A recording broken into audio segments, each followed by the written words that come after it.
Hello there, it's Mason again, and today we are going to just dive right into the story of Samuel Adams.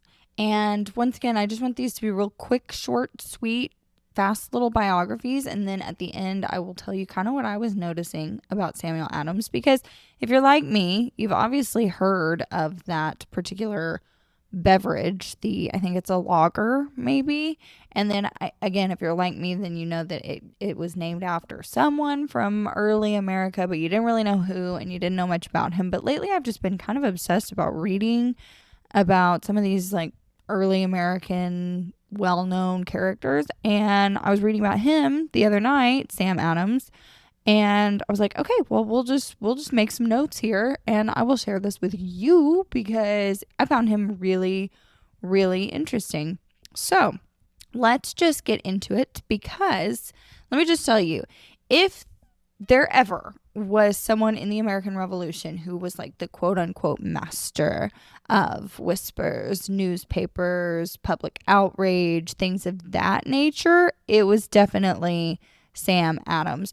Because other people, they were out there, they were fighting with muskets, they were getting their hands dirty, and Adams was kind of one of those guys that just used his words, and he used organizations, he was using a talent for turning small sparks into like these roaring political fires, and it worked really well, and he was really good at it, and God only knows what would have happened without him. So let's just get into his early life, where he came from, and then we can move on to more of his accomplishments and kind of what he was known for. So, Sam Adams, he was born on September 27th, 1722, in Boston, Massachusetts. In the city, I don't know if you know this or not, but Boston really became kind of like the epicenter of the American Revolution. But at this time, it was just kind of a busy port in what was a British colony in Massachusetts Bay. So it was not Boston as we came to know it, and it certainly obviously wasn't Boston as we know it now. But Sam's father, he was, he was Sam Adams Sr. for one. He was a respected merchant. He was a brewer, and he was a community leader that people really, really loved. They were very deeply involved in politics at the time. And the Adams family, they were very much part of Boston's growing middle class. They were certainly nothing to like write home about, but they were certainly not like scared for their next meal by any means. They were not necessarily these like wealthy aristocrats, but they were very comfortable. They were comfortable enough to give young Sam Adams, the second, many opportunities that most people around him, most of the colonists at the time, they never really had. So he was very much allowed, based on his family's financial standing, to learn things and acquire knowledge in a comfortable setting. Now, his mother, Miss Mary Fifield Adams, she actually came from a very devout Puritan family, and religion played a massive and crucial role in Sam's upbringing. Now, the family as a whole, they very much valued education. They valued civic duty. They valued independence of thought and freedom of thought and independence of being and freedom of expansion and all the things that America was pretty much founded upon. And Boston in the early 1700s was a very lively, and sometimes it was a rebellious place, and that continued to grow. It became more and more rebellious as time went on. But ships from across the Atlantic, they would bring all these different goods. They brought ideas, and they brought people who would share their ideas from other places in the world. They were just shuffling in and out all the time, and there were a lot of arguments that were happening and taking place and being talked about later in Boston. So, political debates, this was not an uncommon thing. This was happening pretty frequently. This was normal. It was something that you would hear on the streets as you're walking up and down, and you could jump in, throw in your 2 cents, and then you could move on. And that was just a normal occurrence up and down the streets. And young Samuel, I feel like I should call him Samuel out of respect, but it's so much easier to call him Sam. Sam grew up surrounded by discussions that obviously later led to a full-on war and the independence that we know today. These discussions were largely about taxes because that was always the big issue in young colonial pre-America. There were a lot of conversations about trade. There were a lot of conversations about British authority and whether or not we wanted to stay under the British thumb, if you will. And again, this was just a normal occurrence. But these conversations that he was overhearing as a young man, these were conversations that were going to really take shape. They were also going to help shape his entire life. Okay, now here's something fun about this guy.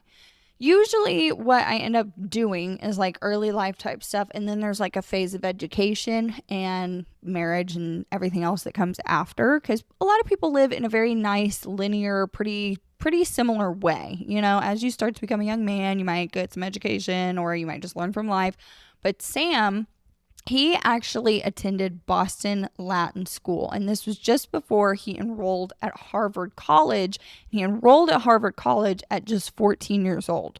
Now, I wasn't bopping around back then, and so I don't know if Harvard was like super, super hard to get into like it is now, but I assume that this was not an overly normal thing. That's actually something I should have looked into, because I'm like, maybe this wasn't as impressive as it sounds. Was pretty impressive. So anyway, I just wanted to throw that out there. But I will tell you that at Harvard, he studied a lot of philosophy. He studied politics. He studied classical history.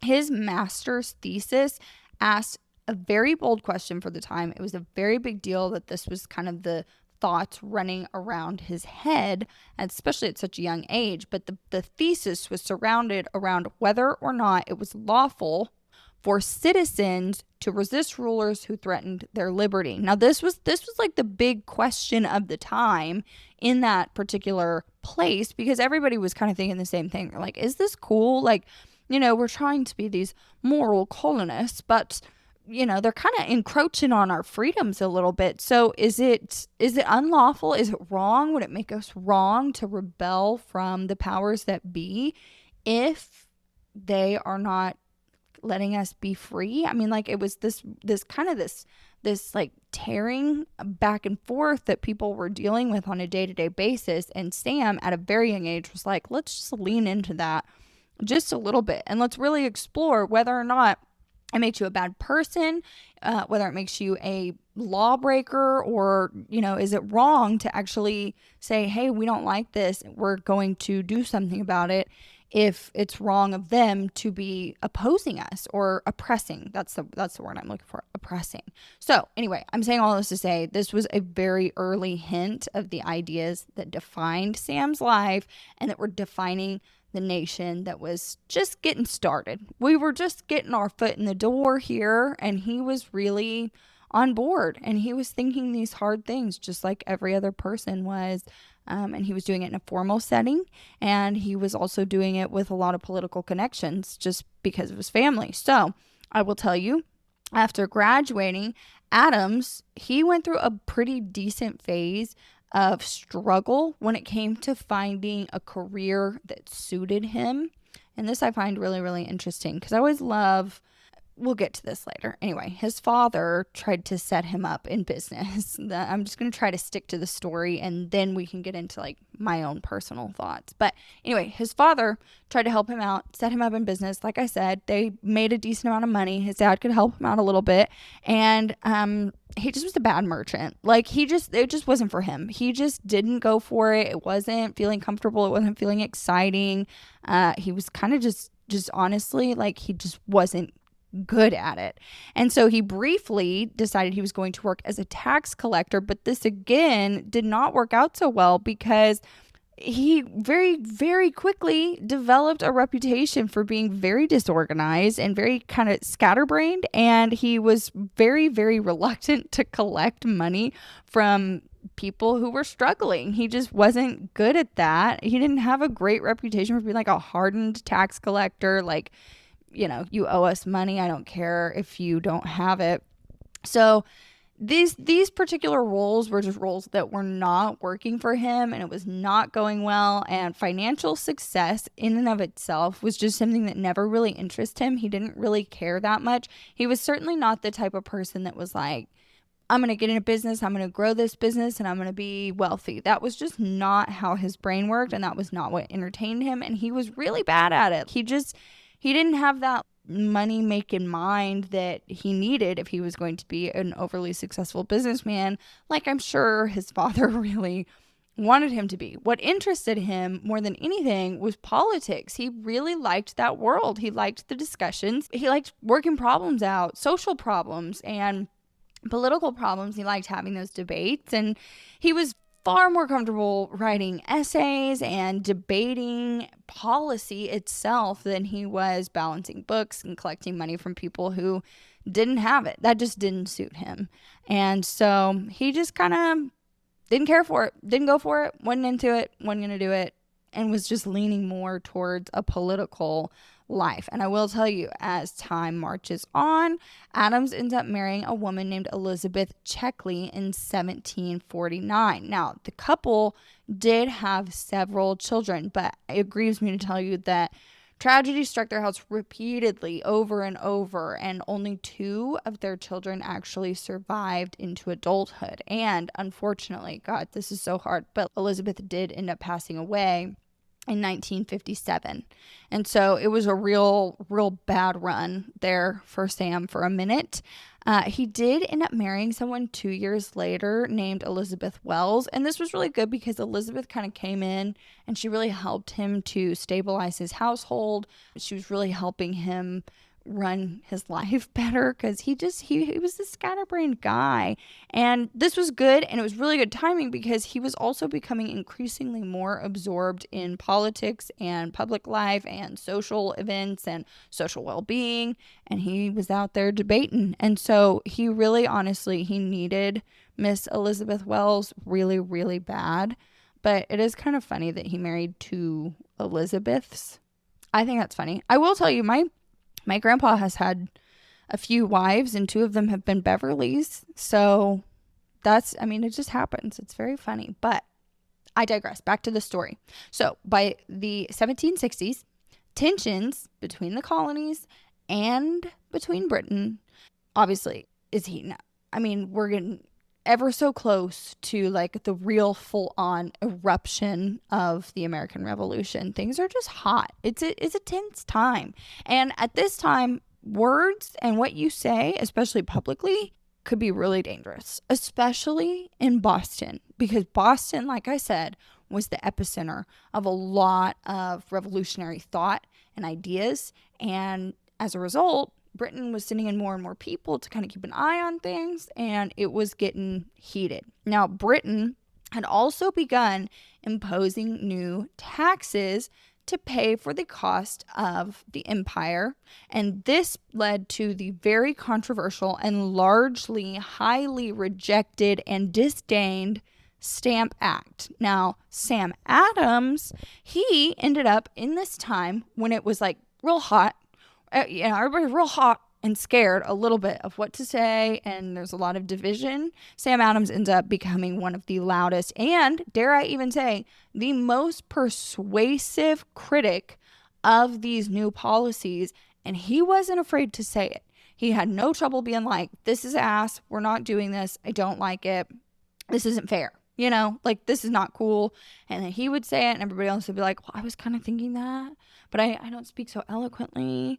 And I'm also terrified to say anything at all. But Sam said it for us. And so through newspaper articles, through pamphlets, through speeches, he argued that Parliament itself had no right to tax the colonies without their consent. And Adams had this wonderful gift for shaping public opinion and saying things in a way that everybody was going, oh my God, you're so right. Oh my God, this dude's right. He's got it going on. He's making points. And I agree with all of them. And he understood how to turn these political grievances into these really popular and really high, well-supported movements. And many historians actually consider him one of the revolution's most effective organizers, which view that however you want to. I mean, I kind of think it's awesome, but I also will say he was one of the Sons of Liberty. He actually helped organize a movement, the Sons of Liberty. Now, I don't know if you know about the Sons of Liberty, but this was like a secret society type group, and they were about their business. They were like, we're going to get it going. They were not just like a group that met and talked and thought things out very carefully and very slowly and didn't do anything. This was a group that got together and they said, okay, what's our next move? They were playing a real fast game of chess, and they were doing it like very quickly, very secretly. And so this group was very well known for opposing British taxation, and they sometimes used intimidation or protest to resist British authority. And Adams himself actually preferred strategy, very careful strategy, and messaging rather than direct violence. He was so deeply involved in this movement, it was kind of like getting away from him. He understood that revolutions often begin not on battlefields, but in public sentiments, He knew that. He knew that to be true. He'd seen it a million times. He also knew his history enough to know that most of the time, like when groups of people come together, it wasn't like everybody was just out bebopping around and there was no organization and nobody had thought things through. And then like, oh, this common enemy pops up and everybody's like, oh, let's come together now. And they just run towards the battle. He knew that that's just not how things work. There's a lot of steps prior to the first shots being fired or the first swords being drawn before people actually come together and rally and fight the enemy. And so he was like, well, we need to put some major moves in place. We need to actually be the organizers so that when that time comes, because he knew it was coming, we know this is all going to come to a head at some point. They didn't know how or when, but they knew it was going to happen. He was like, we're going to be ready. We're going to have things in place. We're going to have, networks. We're going to have plans. And the Sons of Liberty and that entire group, they were aggressive. They were like, we'll do this by any means necessary. And once again, Sam Adams, he was very well known for being like, let's not be violent about it. But, sometimes things got out of place, so you never know. But time just keeps on trucking along. Time marches on as time does. It just keeps marching. It's marching right now. Like literally right now, it's marching on. Let me just get back to the story though. Tensions as time is marching on in Boston just explode in 1770 during, you might have guessed it, you might know, the Boston Massacre. And obviously, we've probably heard about the Boston Massacre. If you haven't, like, how? Surely you know about that. But just in case you don't know, this is obviously when British soldiers ended up firing into groups of colonists who were kind of, I don't want to say resisting, this wasn't organized resistance, but there was like a kerfuffle and kind of got out of control. British soldiers, they fire into the crowd, and 5 men ended up passing away that night, 5 colonists. And so, of course, this is just like everyone's outraged, as they should be, because this is not cool. This is super uncool. And so Adams, he immediately recognizes the political impact of this particular event. He's like, we got to do something about this. Patriot leaders circulate accounts of the incident that portrayed British soldiers as these brutal occupiers, these oppressive forces, these violent individuals that are here to steal your freedom. And the event became this rallying cry across the colonies. They've got art going out. They've got news stories going out. Adams is like, this is effed up, y'all. And so this starts to get heated. He capitalized on that moment. And I hope that doesn't sound insensitive, because I don't think he was doing it because he was like, oh, this is a great opportunity for me. I think he was doing it because he was like, this is really wrong. But that also could be me just projecting my own hopes and desire to see the good in people and my love for this country and the people that built it. That could just be me projecting that onto him, because maybe he was an opportunist. I never met him, and I don't think he was evaluated by many psychiatrists. So I don't know, but I want to tell you this right now. John Adams, this is obviously Sam Adams' cousin. Or maybe I shouldn't say obviously. Maybe that's not so obvious. But John Adams and Sam Adams, they're cousins. And John later defended the British soldiers in court, which was super weird. And Sam Adams used this moment to strengthen the growing resistance movement. So obviously, this is just kind of like This is another major domino that had to fall before things got really heated. Another massive domino that just got slammed over and just started trucking with massive force. Maybe should have used a different metaphor on that one. But basically what I'm trying to tell you is that on top of the massacre, the Boston Massacre, came the Boston Tea Party. And this is the most famous. I'm sure you've heard of this. And once again, if you haven't, how? Because everybody's heard of this one. If you haven't heard of the Boston Massacre, I can maybe get it. Boston Tea Party, for sure you've heard of this. A million times, I'm sure. But this is the most famous act that was ever associated with Adams. And this came in 1773. And this one was crazy. This is when the tea ships, British tea ships, they arrive in the Boston harbor. Colonists are like, this is crap. We're not taking this anymore. So they dress up as warriors, like full disguise. And they go and they dump all that tea into the harbor. And this pissed Britain off pretty bad, which I understand. It would really upset me too. But, I like America. So I'm glad that they did it. But this happens. Sam Adams, he's like, I didn't actually throw any tea overboard. I was not on that boat. But I will absolutely be helping you organize the resistance that made this protest possible. He never actually did anything, but he was like, yeah, we'll coordinate. I'll coordinate. I'll pull some strings behind the scene. And he helped get people on the boat, though he never boarded the boat himself. But the event, obviously, it just shocked Britain. They were like, maybe they have had enough of us, and I'm getting real tired of them too. And so this event drastically pushed the colonies much closer to the rebellion that was coming, and it was coming quicker and quicker every day.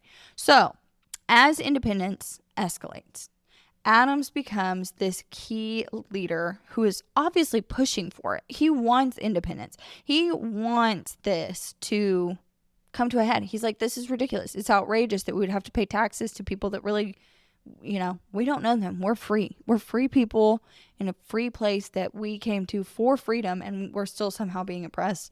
I'm not into that. I'm not doing that. That's not cool. So in 1774, he attends the very first Continental Congress, where representatives from several colonies meet to coordinate the resistance. Yes, he was there. And British authorities considered him, Mr. Sam Adams, such a threat that they actually planned to arrest him. Now, this was funny. I didn't actually know this, I guess. Somehow I didn't know this, or maybe I just didn't pay attention. But this attempt to arrest him actually helped spark the opening shots of the American Revolutionary War, because when British troops were actually marching toward Lexington in 1775, they were partly on their way. I mean, they had many things they were going to do, but they were partly on their way to capture and arrest Sam Adams and good old John Hancock, who we're going to talk about soon too, because I looked into him too. I don't know what it is about these early American people that's really holding my attention right now,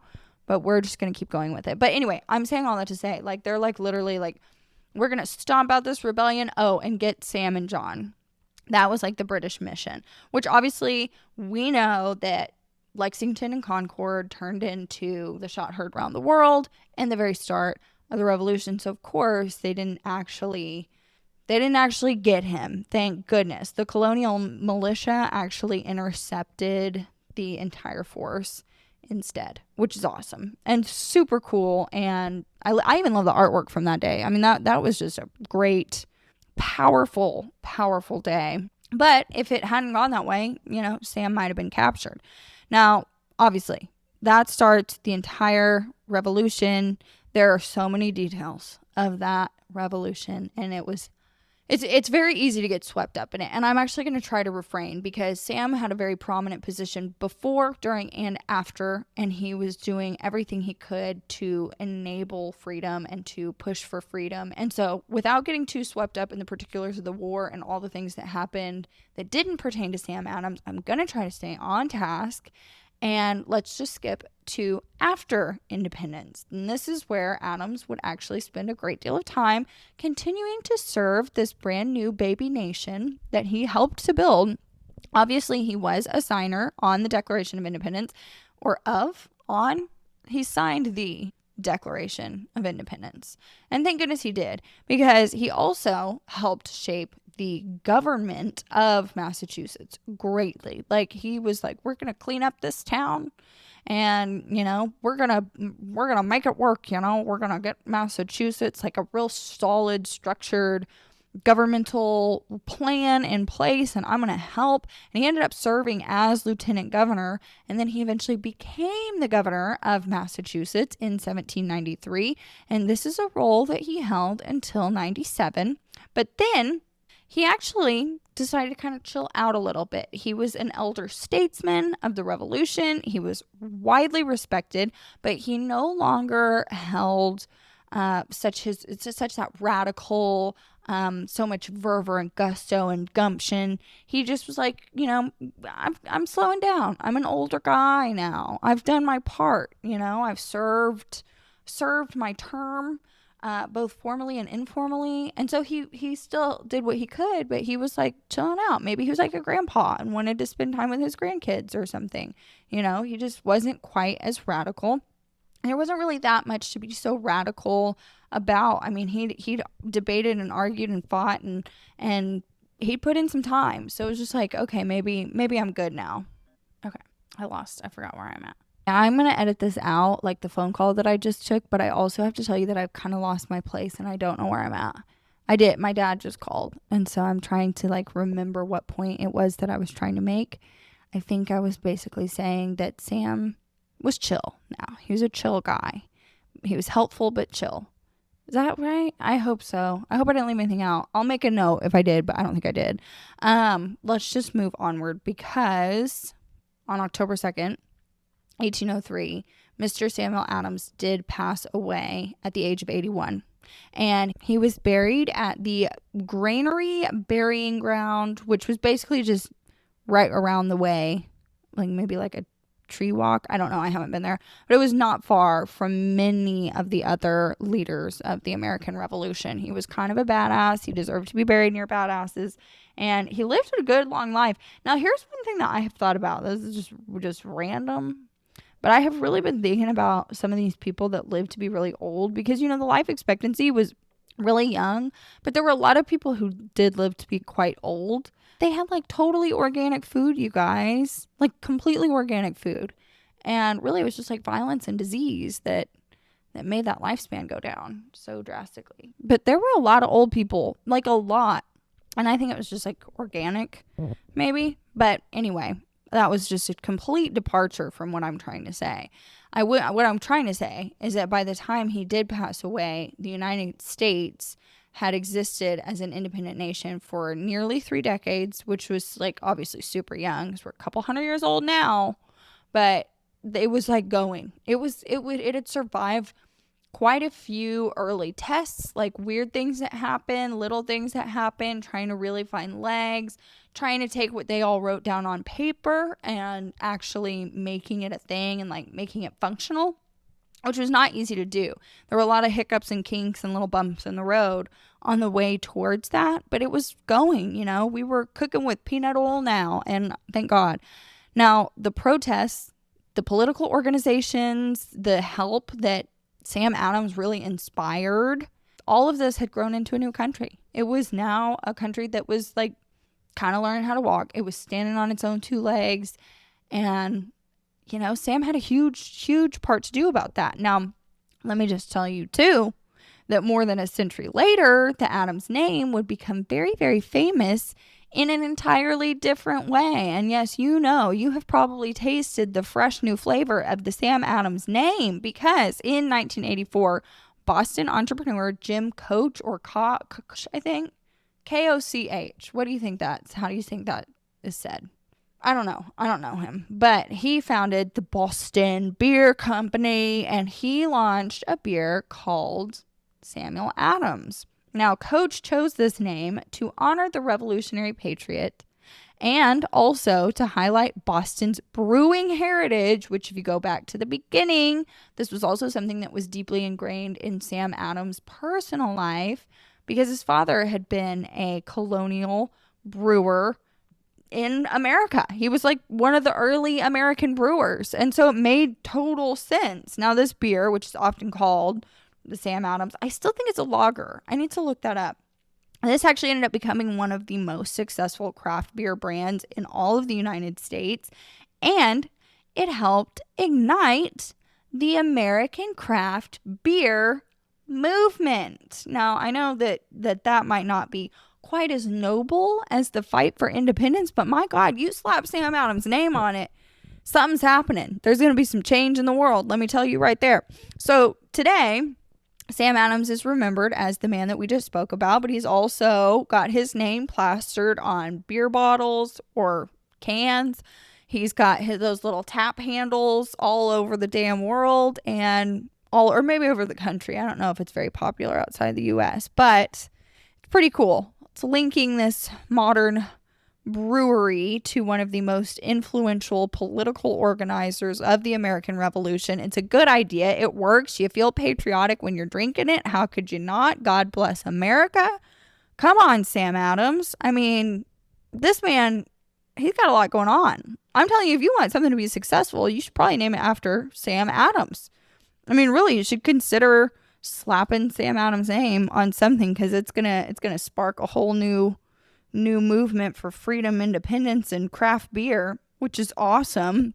Now, Sam himself, the real Sam, not the beer, he was certainly not the most wealthy founder of the U.S. He was certainly not the most famous general.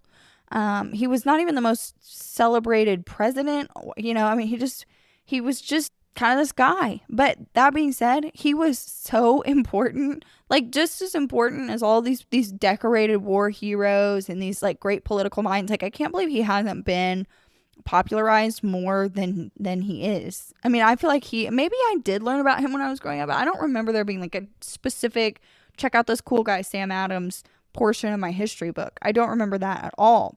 But nonetheless, he was like a total strategist. He was an organizer. He was a man who really knew how to take public anger, how to give it a language, how to shape it and point it toward the correct cause.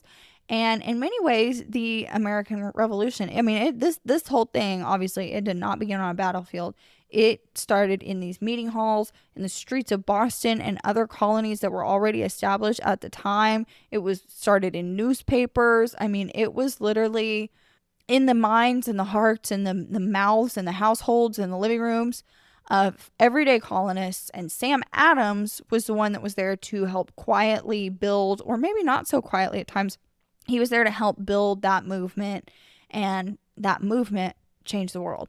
And then his beer comes along and changes brewing. Or maybe it doesn't change it, but it like inspires it greatly. I mean, he's a pretty inspirational fella. I'm like a really pretty big fan of his. Now, okay, so that's like a good overview of his life. And I'm thrilled with that. But let me tell you what I was noticing when I was reading this. First thing that stood out was like the early life business, not for him, failed, not built to be a businessman, a merchant, a tax collector. And so I like to think about that, not to get like too esoteric on us, because I'm certainly not into that too much, but it always strikes me when I read about people like this and they're like, well, he was trying to be like a normal guy, but he just wasn't. I always think about that just because I feel like there are a lot of people in history. I'm sure that maybe you felt like that in your life. I've definitely felt that way, where you're really trying to like do what you think you're supposed to do. And it's just totally not right. Like, it just doesn't work. It sucks. It feels like there's so much resistance. Like, you're just banging your head against the wall trying to get somewhere, and it just feels awful. You kind of hate your life a little bit, and like everything's difficult. Can't get anything off the ground. And really, ultimately, it's just because you're in the wrong spot. Like, you're just not doing what God put you on this earth to do, and your whole body knows it. I mean, whatever you believe in, like, it's just not blessed by that entity or deity, or even just if it's like a mental block or something like that. There's something that if you're not meant to be doing that and you're just not on the right path, it just doesn't work. Like, it just really doesn't work. It's too hard. It doesn't happen. There's a lot of frustration surrounding it. Like, it's just not going to work. It just won't be easy. And that was happening for young Sam. He was not meant to be a businessman. He was not meant to make a ton of money. I mean, I'm sure he did fine, but that just wasn't his calling. He just wasn't going to be like a hardened suit. He was going to be a political man who influenced one of the greatest movements in history. It's up there. But so that definitely stood out as I was learning about him. I was like, okay, it's so common when you hear about people who did something great or impactful. They're always, not always, but a lot of times they're in a situation that just isn't, it's just not working. It's just not easy. It's just not happening, and it's just not meant for them. It's not right. So if that's you, if you're, trying to be a merchant, but you're meant to be a political mind, you might think about that. Maybe things are more difficult because it's just not the path you're supposed to be on, and it's not where God wants you. It's not where you're going to succeed or be the most happy, and you're going against something that should be natural just because you're trying to do what you think you're supposed to do, because that's what happened to our good buddy Sam. Now, in saying that, I've lost my complete train of thought on anything else, any other notes that I did have on this guy. I'm sure I thought I had other things to talk about, but that was the big one. That was the real big one. Because, I mean, I've had that happen a lot in life where you're like, man, everything is going wrong. What's the matter?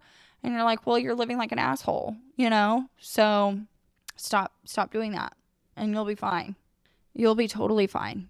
I think the big thing for our generation is like actually finding something that does interest us, or something that we do want to do. And I would say best advice that I've heard, this is not something that I came up with. This is like total Robert Greene written all over it. But the best thing to do is think about like what you like to do when you were a little kid. And a lot of times it's like something kind of fun or silly, but think about like what mattered to you when you were little and like how you like to spend your time, and try to do something and recreate some version of that. And we live in such a weird world now, like technology and just the way that things are. There are so many ways to make money and make a living off of things that were really not heard of. Like you just couldn't make it work in the past, and now we can.